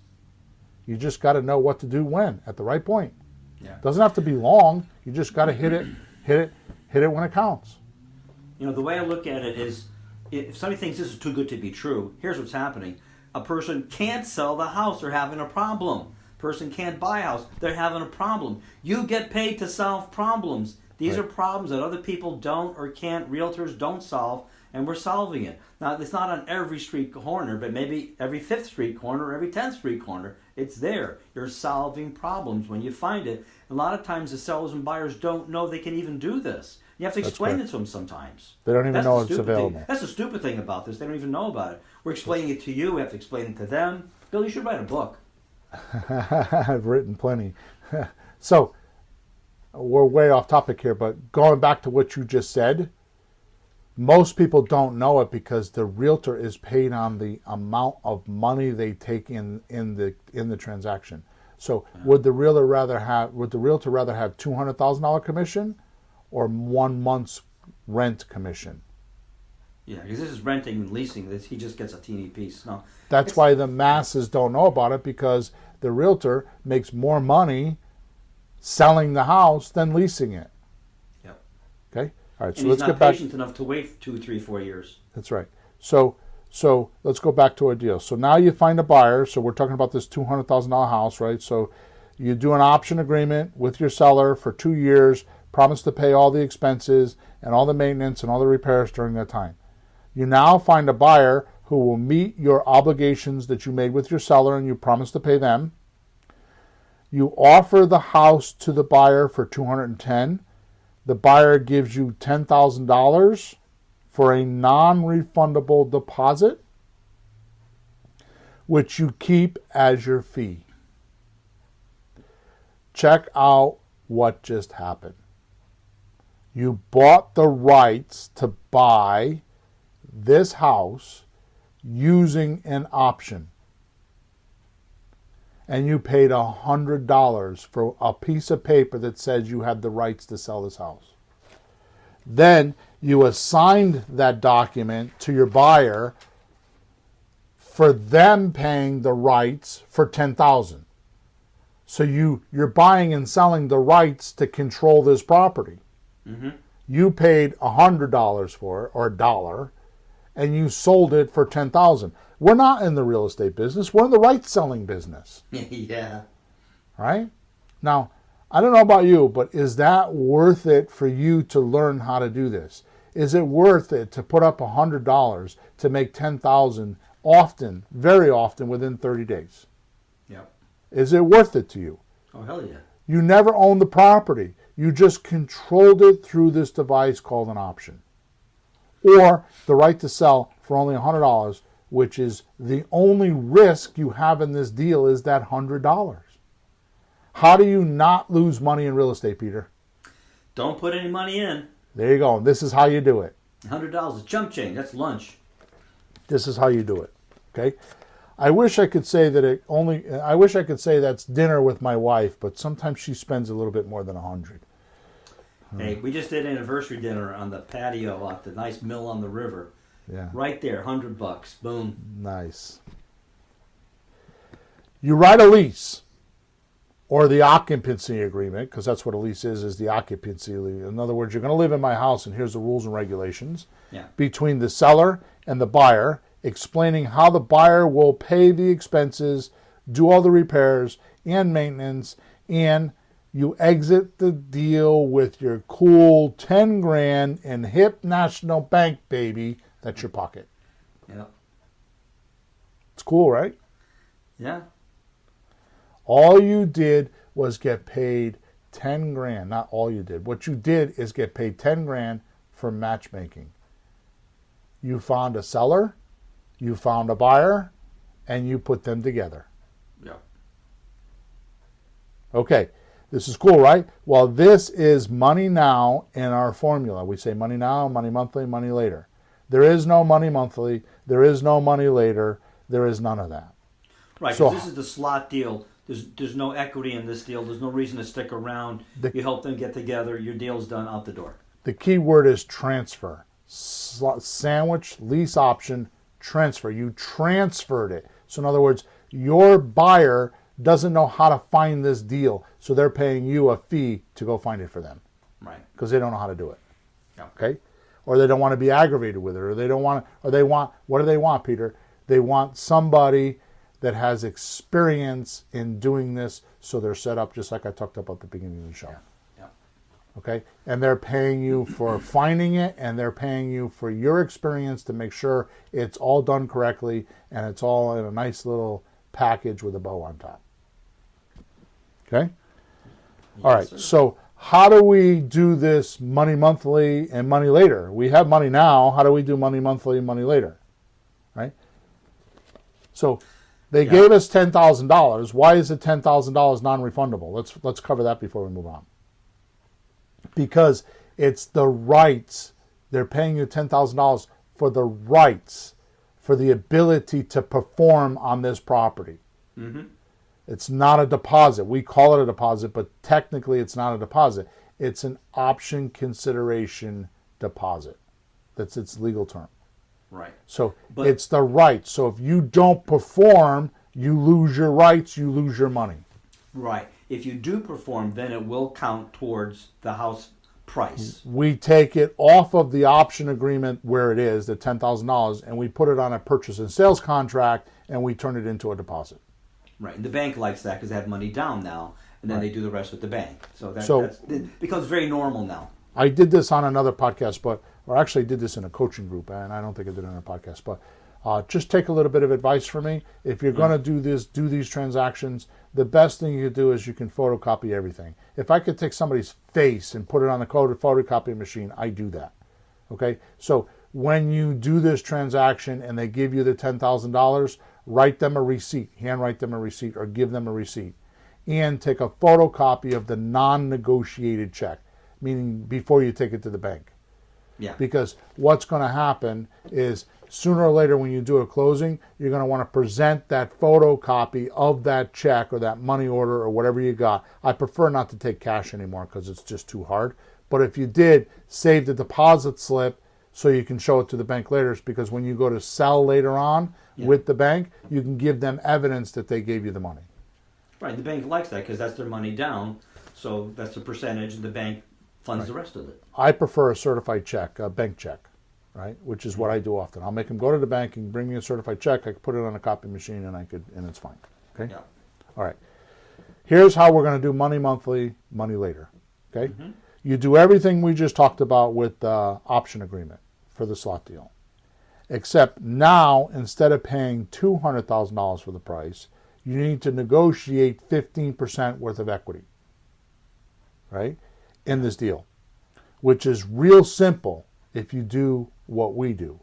It's real simple with my presentation pack, which you can't find online. If you want the presentation pack, because I get asked about this all the time, just send me a support ticket. You can buy it when you're a coaching client, but it's not cheap. I'm going to tell you right now, it's not cheap. So if you're not looking to spend a few bucks, don't send me a support ticket because I don't want to hear you whining. Okay? So we use this presentation pack, and here's what happens. It fully explains how the cost to sell a piece of property is with a realtor, which is what most people do. Okay? Mm-hmm. I'm just going to rattle these off. I'm not going to explain them. And it's 15%. So 6% goes to a realtor or your marketing. If you don't have a realtor for sale by owner and you're not getting enough leads, it's because you're not spending enough money on marketing. Okay, you got to get leads to be able to sell a house, right? Which is what a realtor does. They do it on the MLS. We got to do it with other advertising, right? So 6% for your realtor or your marketing. 3% is for your negotiating. Nobody hardly ever buys a house without negotiating. They don't just call up and say, I'll give you an asking price. They want to negotiate. Some, like right now with the virus thing going on, the houses that are on the market, because there's a shortage of houses, they're overbidding the price houses. But that's not normal. Yeah. Normally they want to pay, they want to pay less. So that's 3% for negotiating, right? And that's the average. That's the average price that people actually pay compared to what people ask. It's an MLS point. Right. Yeah. So if you go, you can have your realtor pull that up for you. You can go on MLS. And that number's actually there. Like, what are they asking and what do they sell for? And they keep track, and that's the number, 3-4%. Deferred maintenance, which so many people, you'll be in this beautiful house and you're like, oh, I don't have deferred maintenance. Well, truth of the matter is you do, because what's going to happen is when your when your buyer comes in, they're going to have an inspection done, and the inspector's going to want to justify his $400 fee, right? and he's going to find code violations, and he's going to find things so he can bring it to the seller, and he's going to say, aren't you glad you paid me $400 because I found all this stuff? Yep. So basically what's going to happen is whether that stuff needs to be fixed or not, most of the time it doesn't. Sometimes it does, but most of the time it doesn't. It's going to spook your seller. I'm sorry, your buyer. It's going to spook your buyer. So now it's no longer deferred maintenance, it's bribe money. Yeah. It's 3%. Often it's 5%, but it's 3%. Okay? Yeah. And you're going to have 3% for the closing costs, which is like the conveyance fees, the conveyance tax, your legal fees. A lot of times what happens is the real estate taxes get, one way or the other. Like in my city, they pay them ahead. Most cities pay them behind. Sometimes you get a credit. Sometimes you got to pay. So that always adds up to about an average of 3%. Okay? So let me do it again without all my explanations. 6% for the realtor, 3% for negotiating, 3% for deferred maintenance, 3% for closing, adds us up to 15%. Right. So if somebody's selling a $200,000 house, they don't get $200,000. They get 170, there or take, give or take. Okay. Right. So if we buy for 170, they're getting full asking price, aren't they? Exactly right. That was my next point. So if you give them 170 for their house with an option agreement, you're giving them full retail. Because that's what they would get anyways. So that's actually a fair price then, isn't it? Right. And this presentation pack that I had that I spent $10,000 many years ago for a coach, and we tested this thing because we made a PowerPoint presentation, and I actually went in houses every single week and I tested it, came back to the coach and said, when I asked this question, here's what they said. Until 8 or 10 months later, it was perfected. And if done right, it always, always, always negotiates the 15%. Worst case scenario is the customer doesn't believe you because they think they can hire a realtor for 4%. Yeah. So worst case scenario is to say, well, it's at least 10%. You're not beating it by 10. You're not beating it. You can beat it maybe 5% because you're clever, but you're still paying 10%. 10% on a $200,000 house is $20,000. You just negotiated $20,000. Yeah. The presentation pack does that. And the best part about it is I don't even know why I'm talking about this, but I had a coaching client about a year and a half ago that couldn't get it right. So I put the PowerPoint presentation up on my computer and I completely recorded me doing the presentation for them. So nowadays when you get the presentation, you get a 41-minute video with me doing the presentation for you. So you walk into the house with an iPad or a laptop and I actually do your presentation for you. And leave you at a point where you use the cost to sell worksheet, and you do the numbers with the seller, and you negotiate a deal. I mean, now I'm doing your deals for you. Like, really? So what's the problem? Okay, so 15%. That's what we're down to. So now you've taken the seller's price, right, of $200,000, and you showed them it will be about $170,000 that they're going to get. And you offer to pay them the $170,000, which is really paying full retail. What investor is going to do that? Right? I'll tell you what I do with the cost to sell worksheet. After I do the cost to sell worksheet, I get down to $170,000. Yeah. Right? So let's role play it just a little bit, right? Mm-hmm. So Peter, so all these expenses, so you're going to net probably around $170,000. Geez, I didn't realize that, but I'm glad you told me that. This is freaking me out. No one ever says this stuff. You're welcome. But here's the thing. I'm an investor, so now what do we do?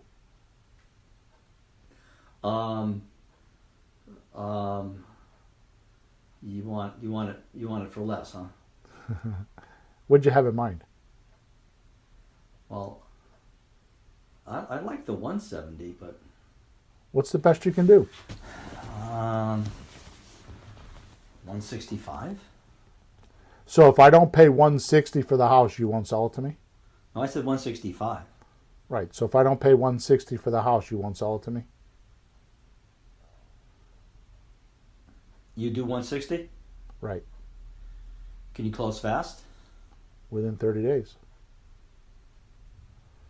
So I gotta leave. I gotta get out of town. See what I mean? So who's teaching that on a podcast? The presentation pack walks you into that, and I'm not even trying. I'm going to regret doing what I'm doing right now because I'm not even trying to sell that because it's annoying to sell that, to be honest with you, because no, but it's too many questions. It's an important point because that's the truth. They don't get 200,000. They don't get 190. They don't get 200 minus 6%. It's really 16 plus years, 16 plus years, and thousands of presentations to learn how to do that. Yeah, and my little made up reaction was what they say. Like it was like, exactly son what of they a say. bitch. Right. Why didn't anybody tell me this? They're kind of mad, but not at us. But they're like, okay, that's the price. All right, damn it. Now what do we do? So because we're gonna be long on this podcast, I'm gonna give you a couple ninja tricks. Okay. Okay, just because I'm going for it today. I mean, can you tell I'm all wound up about this podcast? Because Bill, I freaking love this. I freaking love lease options. Okay. Geez, Bill, I say when we're done, go take a walk, but we got a webinar after this. Yeah, exactly. All right, so here's a ninja trick. You pay more than the 170 grand. So instead of 170 grand. So Pete, if I give you 170 grand, I'm giving you full retail, right? Yeah. And I'm telling you that it's going to be a 2-year lease, right? Yeah. You know what, Pete? How about if I give you $180,000 and we make it a 7-year lease? Yes, I love when you do that. You give and you take, you know? Now you're paying 10 grand more, and then that's followed up with the conversation. Now realize that if my tenant cashes me out in 18 months, you still get your 180. But here's what I do know. 1 out of 3 people that buy for me or lease for me, 1 out of 3 will cash me out or go get a mortgage and bring me the money. Right? I don't know if it's the first or the third.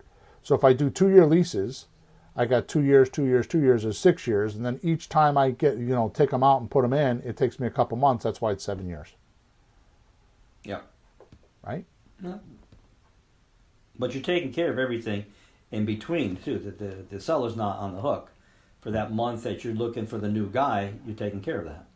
Right. So now let's go back to the rent-own, as I call it, or the lease option, which is where you're staying in the deal. Okay? Yeah. So I sell the house. I bought the house for $200, or we'll say we bought the house for $170. It's worth $200. I paid $170 because I used my presentation pack and I explained the cost to sell to them, and everything's good. Okay? Mm-hmm. So now what happens is I sell the house for $210, which, by the way, the cost of this house, will say the underlying mortgage with principal, interest, and taxes are $1,500 a month. Okay. So I promise to pay $170 and $1,500 a month and do all the maintenance and all the repairs. I'm going to cut the grass. I'm going to plow the snow. I'm going to do all that. Okay. Right. I sell for. I said $1,500 a month. I have here is $1,400 a month. I'm sorry. So I paid $170 and promised to pay $1,400 a month with the taxes and insurance and all that included. Right. I sell for $210. Sure. And I get my buyer to pay $1,800 a month, which means I have $40,000 in equity and $400 a month for 2 years profit. That's money monthly, which, by the way, is $9,600. Okay, that's good. You made $49,600 on this deal with $100 invested. $40,000 for the equity, $9,600 for cash flow. That's without using another ninja trick. What's that? Which one?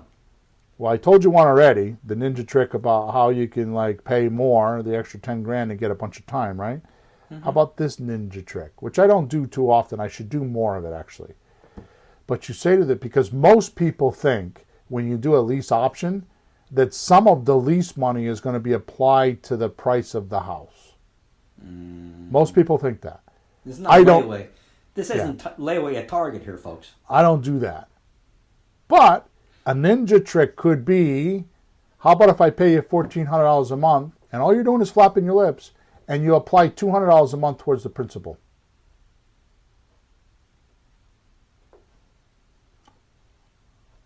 Well, let's role play. Give me a little bit of a hard time, but let's just role play. Oh, that's to the seller. Yeah. Yeah, I was thinking of it. Although I thought you were headed to like when you let the buyer put a little extra money in towards the deposit. So Pete, I'll give you 170, and I'm paying retail for this price. What I will do is, because I'm paying retail, I got to make some money somehow, right? How about if I pay you the $1,400 a month and you apply $200 of it towards the principal? So he just takes that off at the end, at closing. That means that you get $200 a month off the 170 every month. Yeah, so when you close, there's more money for you pulling out. Right. So at the end of the term, the 2 years, okay, I now have 200 times 12 months is 24, times 2 is 4,800. Yeah. So instead of making, in the example I'm giving you is I got a $40,000 equity spread plus $400 a month for cash flow because I'm paying $1,400 and I'm collecting $1,800, so that's $9,600. I just added $5,000 to the deal for flapping my lips. Yeah, because you don't have to pay that to him. You get to keep that. Suppose you say no. Can you do 100? Can you do 50? Can you do 25? Anything you make is above and beyond. It's extra. It's a total ninja trick. Yeah. Right? All right. So last thing before we get out of here. How was that? Pretty good? Oh, hell yeah. Okay, good. Last thing. Who else does this on podcasts? I didn't know that one. I don't think I've ever heard you say that one about to the seller. I've heard like if the guy buying the house, if he wants to put some extra money in, like, look, if you give me a couple of $100 a month, I'll take $300 off the equity. So Peter, the other end. Here's what I'm going to do. I'm going to post to my listeners right now because I'm going to be a cocky SOB right now. If you can find a podcast that talks about this stuff more than we do and gives away more information than we do, and I listen to that podcast and they actually do more than we do, I'll give you my How to Buy Real Estate Without a Loan course for free. That's $500. Send me a support ticket. If you can find a podcast that does more than we do and gives more information than we do and teaches you more than we do, and you send that to me, you send me that podcast and I go listen to it, I'll give you my How to Buy Real Estate Without a Loan course for free. Last thing before we get out of here. The slot deal is a one contract agreement between the buyer and the seller. Yeah. So there's one contractual agreement between the buyer and the seller. You write the option between you and the seller. So if you were selling the house, I would write the option agreement between you and me. And then when the buyer comes along, I assign that option to the buyer. So it's the same option, it's just I assign my rights to you. Right. And then I write a lease between you and the buyer. Right. So there's only, technically it's two contracts, but there's one agreement between you and the buyer. Does that make sense? Yeah, the other one is just a lease. That's not very unusual. It's just a lease. Right. My point is that there's one set of agreements. There's a lease and an option between you and the seller. Right. I'm sorry, between the seller and the buyer. Yeah. Okay? Does that make sense? Yeah, because you're not staying in the deal. So they have to have the paperwork between them because you're out. As soon as, I write an option agreement with you, I give you $100. As soon as I sell it to my buyer, and they pay me, they have to pay me, they give me the 10 grand, I give them the assignment. Yeah. So they now own it. They now have the rights because they paid me 10 grand to get it. Yeah. Okay. In a rent to own, where you stay in the deal, where you're making, so that first deal is a slot deal. So you sign an option agreement with the seller, you assign it to the buyer. You make 10 grand, you leave the deal. You're not staying in the deal, like you said. Yeah. If you want to stay in the deal to make money now, which is the deposit, money monthly, which is the spread between what you pay your seller and what you're collecting, and money later, which is the equity we were just talking about that we negotiate with the presentation pack. Mm-hmm. Okay? So, in a rent-to-own is a two-agreement deal.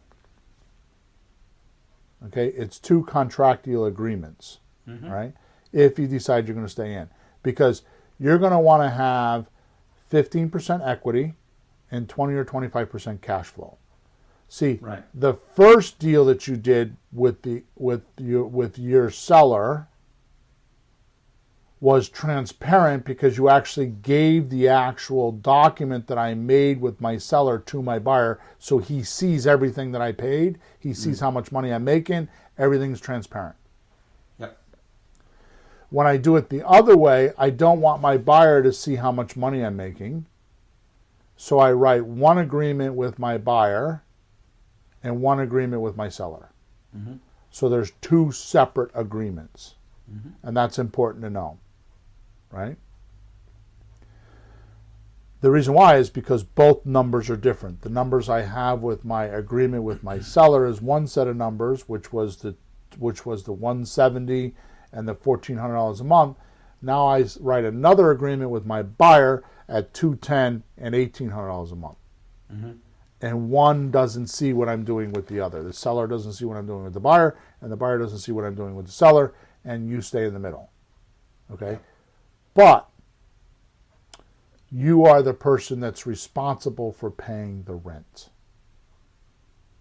See, the first one, the buyer is responsible for paying the rent. So what I tend to do, especially on your first deal, okay, is I suggest that first check you get from your buyer, we'll say it's 10 grand. What I advise my coaching clients to do is they take 6 months worth of mortgage payments. In this particular case, I didn't do the math. Let me do it. So 1,400 times 6 is $8,400. Yeah. I would take $8,400 and put it in the bank and not use it. The rest you can go spend. Reason why is if you get in trouble with that deal later on, you have the deposit money to pay those mortgage payments or pay that rent to your seller. Yep. Now here's what's going to happen. I'm going to choke on myself. Here's what's going to happen. After you do a couple deals, okay?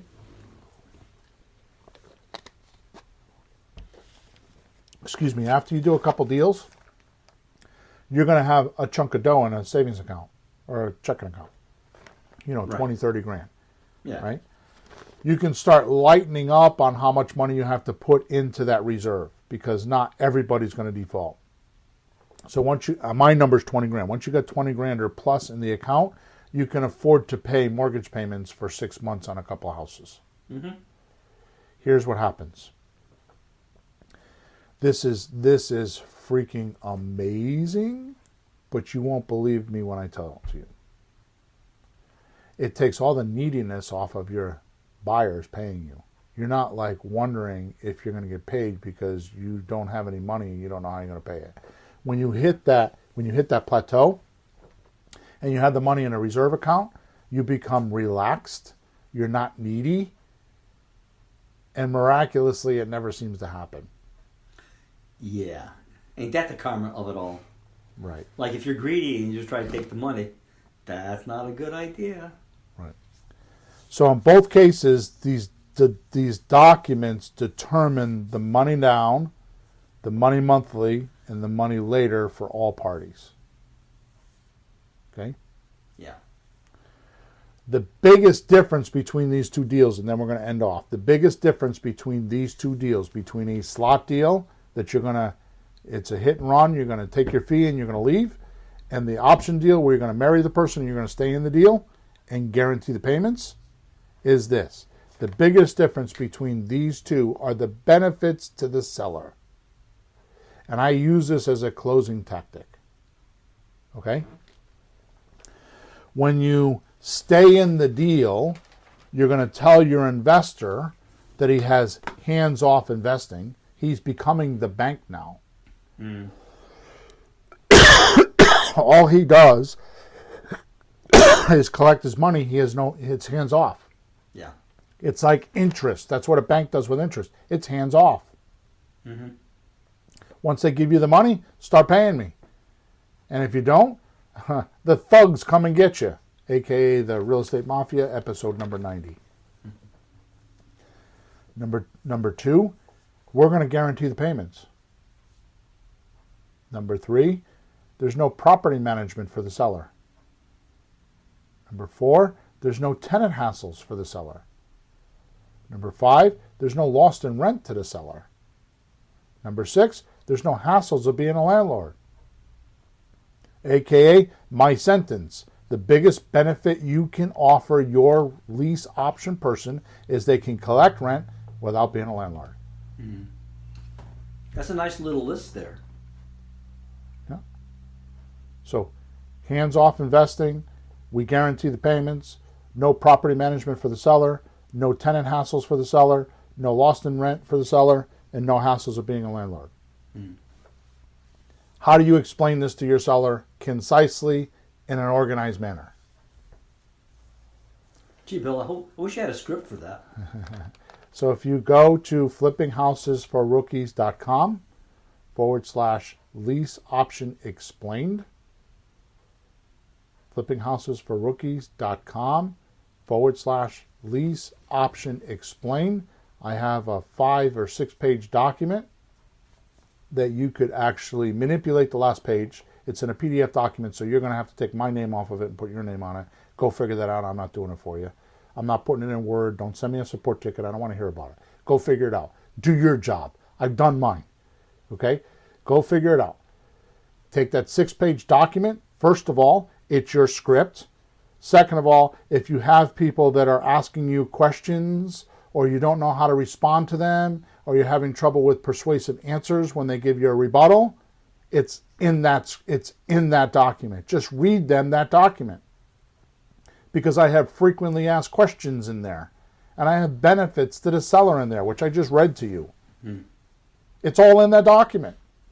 5 page document that I'm going to give you for free if you go to flippinghousesforrookies.com/lease option explained. It's yours. Go get it. Okay, Peter, how do we do today? I was awesome. I was wound up. Yeah, Bill, go for a walk. Or go smoke your cigar there you on the go. patio. Actually, I was just going to say to you, I'm not worried about it because I've already got my laptop set up for the webinar that we have to go to, and I'll be out back puffing away.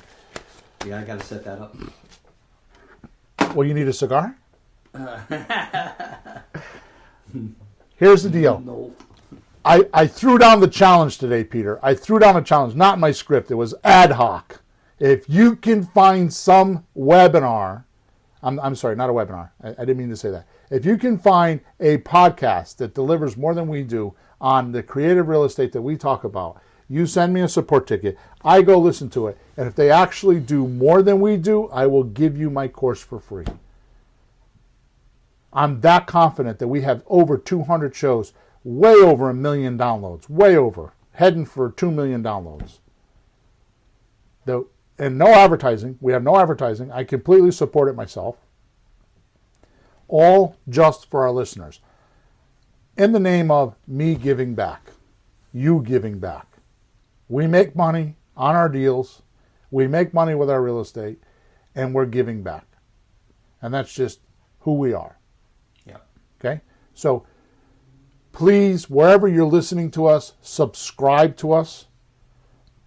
Go to flippinghousesforrookies.com, scroll down to the middle of the page, and right underneath where you can find all the episodes on the podcast, it's right on our main page. You don't have to go looking for it anywhere. Just go to flippinghousesforrookies.com.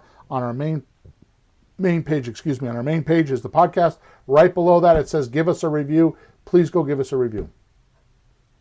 We had some knuckleheads in the beginning give us some bad reviews, so I think we're like at a 4.3 review or something like that because a couple people were complaining about how they couldn't hear us because our audio sucked. And you know why, Peter?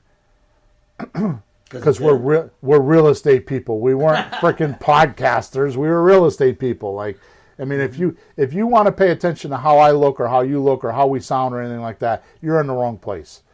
We're not here. We're not movie stars. We're not here to give you a show. We're here to give you information.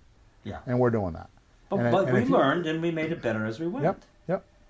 Because we read the reviews and found out that people thought we sucked because of it, and we fixed it.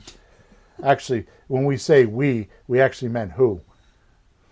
Emma? Yeah, there you go. We'll blame Emma because she's not here. Whoever's not in the room gets blamed. You know how that works. Emma's here. She's on Facebook listening to us. She's in the background always making sure that Dad doesn't do stupid shit.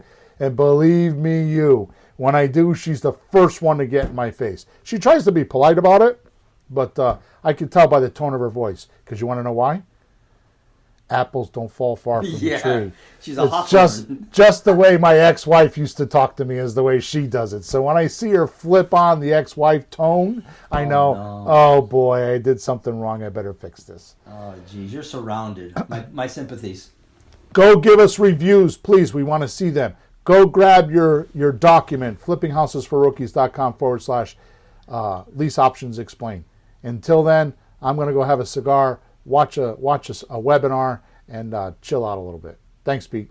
Okay, Bill.